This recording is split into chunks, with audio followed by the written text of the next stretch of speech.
Subhanallah wa bihamdihi Subhanallahil Azim.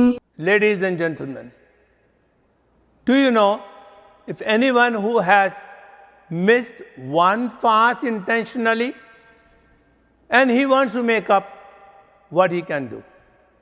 Is there any way by missing one single fast intentionally? Remember that.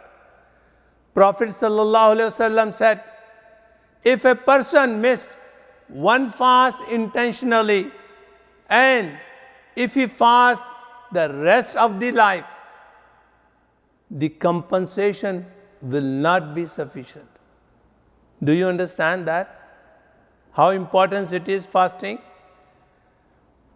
If you miss fast during travel, if you miss fast due to sickness, if you miss fast due to having the special days for the ladies, is a separate issue. But missing a fast intentionally is a very great sin, and if you fast rest of the life, it will not be compensated. So dear brothers and sisters, please do not try to miss a fast intentionally. Thank you.